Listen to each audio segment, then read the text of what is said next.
Once there was an old woman, and she had been walking for a long time and her feet hurt.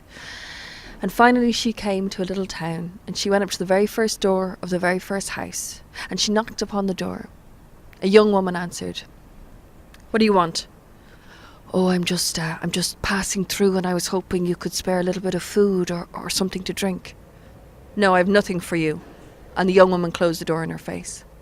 So she tried the next house, but the answer was the same, and the next, and the next, and the next. And finally she was so tired and so hungry that she just sat down on a little bench to gather up her energy and strength. She heard a noise then, the sound of a galloping horse, and she looked and she saw, coming up the main road into the town square, was this huge black horse, and up atop him was this handsome young man with a long flowing cape. And then she heard the sound of all the windows on all the houses being flung open, and women and men leaning out to see the young man approach. They ran from their houses carrying goblets of their finest wine and platters of their best cheese and meat, and they fought with each other to feed him. The old woman was not amused.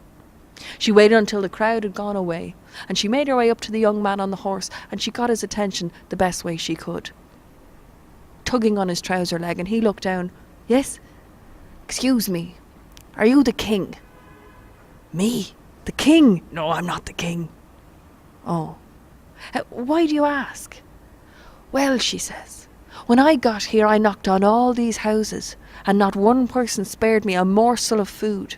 And you, when you got here, sure they were fighting to give you the finest things they had. So I want to know, who are you? What's your name?" And the young man, he said, I said that. Well, my name is Story. Everywhere I go, everyone wants to see me because everyone wants to hear what I have to say. And you being treated so terrible, who are you to be treated this way? What's your name?" "Oh," she says, "that. Well, my name is Truth. Everywhere I go, no one wants to see me. No one wants to hear what I have to say. They all close the door in my face." And the young man, he thought for a moment, and he said, "Do you see my fine big horse?" "I do," she says. "And do you see my fine long flowing cape?" "I do," she says. "Well, you could hide up here under my cape, and we could travel the world together. Whenever I get food, you'll get food. Whenever I get wine, you'll get wine." "That's a great idea," she says. And so that's why to this day, inside every story, there's a little bit of truth.